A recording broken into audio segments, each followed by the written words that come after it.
Hello, good afternoon, everyone. This is Treya Tarot, and this is the collective reading for October. I wish it was October 31st. December 31st, 2024. Happy New Year. This reading is for today, tonight, and tomorrow.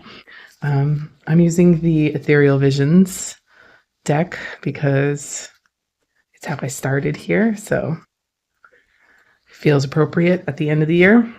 All right. If you like these readings, do the usual. Like, comment, subscribe, ring the notification bell, all the stuff that I say in every video, hoping that people will join me here. All right, let's see what we have. Ooh. The Hierophant, contracts. Two of Cups, reciprocal love, soulmateship. But, okay. Interesting that it would be the Hierophant and the Two of Cups and not the Hierophant and the Lovers. And then the King of Pentacles. Oh, beautiful. Absolutely beautiful for the end of the year. All right, so I'm going to read this two ways because this is very clearly potentially a relationship reading, but it also can be collective in a general sense, as in the Two of Cups being the... Okay, the Two of Cups does not want to stay still. That's got to be part of it for some reason. Okay, so the Hierophant is about contracts, but it's divine contracts. It's also about negotiations in that sense. So it's that intuitive negotiation with or between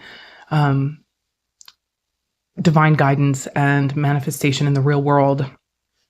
The interesting thing about the Hierophant for me is the stringency of it. Because the Hierophant is it's basically the high priest in a way. There is a divine channel aspect there, just like the high priestess has, but it's almost rigid for me.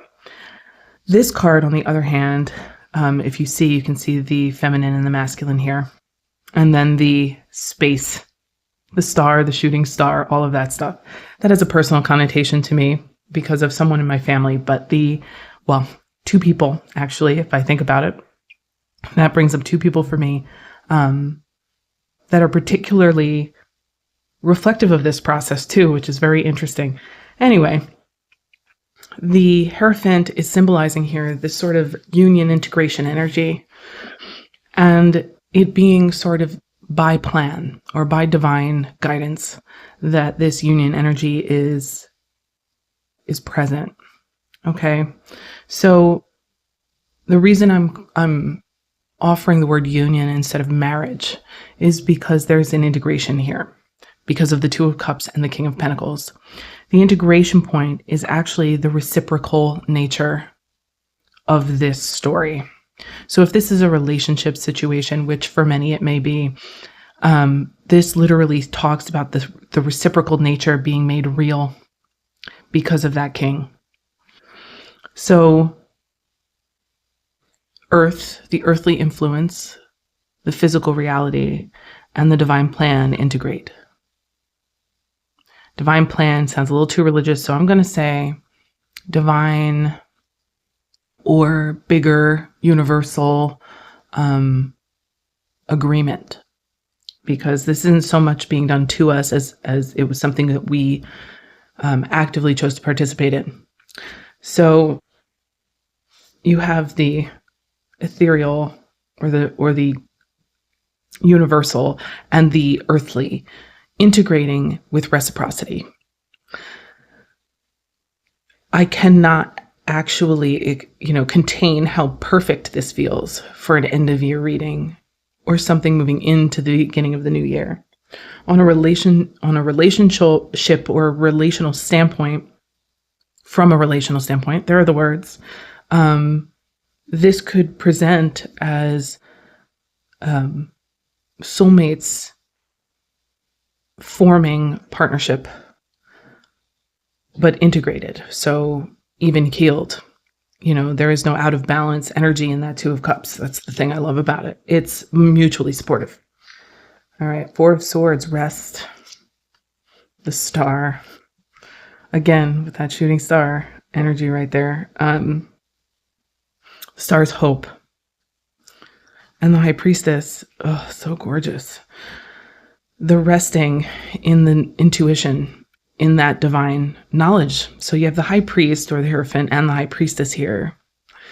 And while they are not technically a pair in a lot of ways, they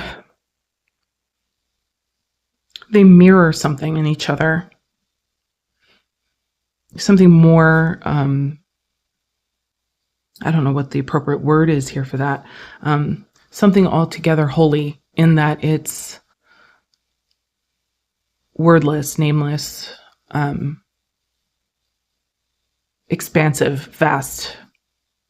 There's a quality between the two that feels very trust-based because of that universality of their knowledge.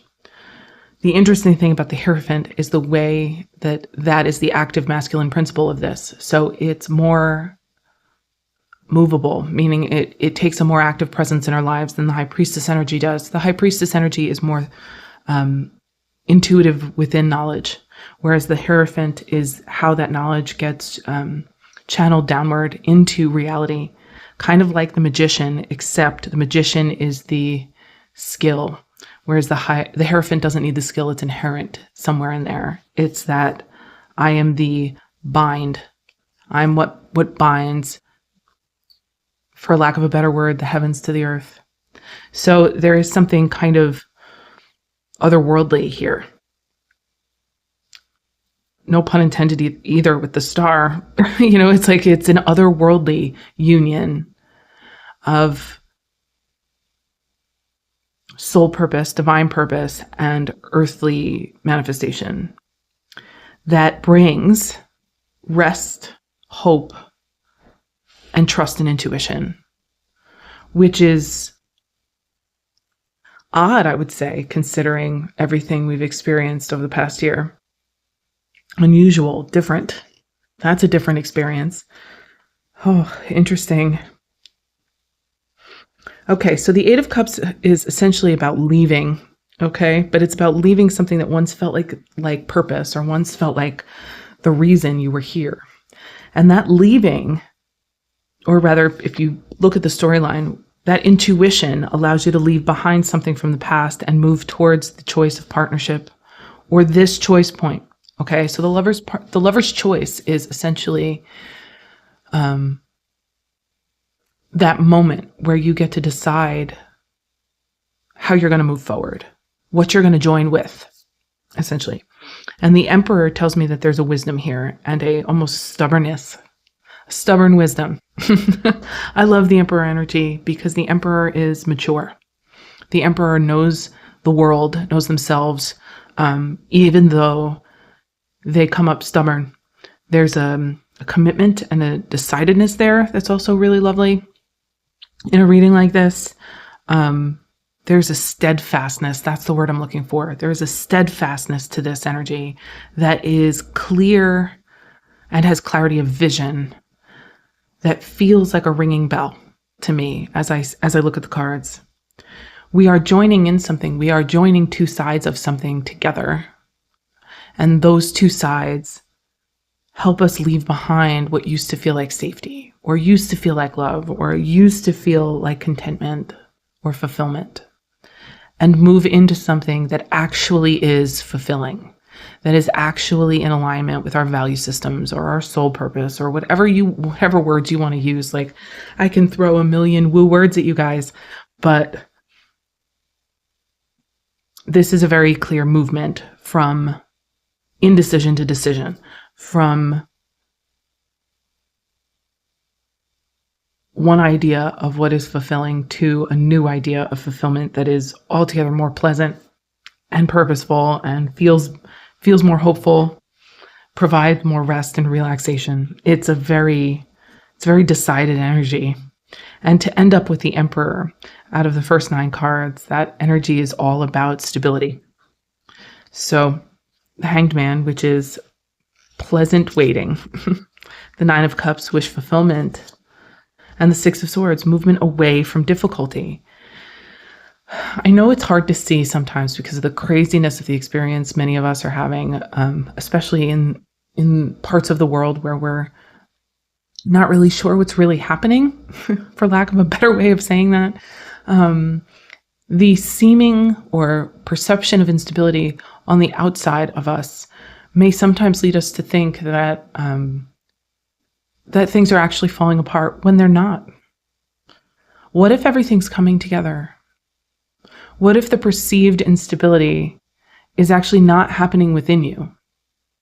Have you been able to hear that part, or is there still confusion based on how much distraction we can engage in on a daily basis?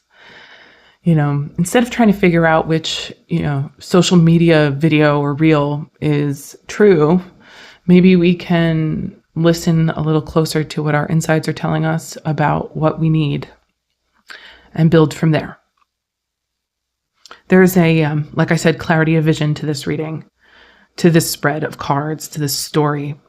And if you choose to pick up the story and work with it in your own experience, the potential here is for actual rest, to feel much better about how things are going for us individually and collectively, to move to calmer waters because we get the thing we need, that 9 of Cups, that wish fulfillment, that contentment. That is the interesting thing about the 9 of Cups, is it's contentment that's incomplete. So it doesn't take all the work away. It just brings the thing we need to move forward and out of the, confusing, difficult conditions, especially mentally. 6 of Swords moves the mind. So something puts our mind at ease, or your mind at ease, if this is more individual for you.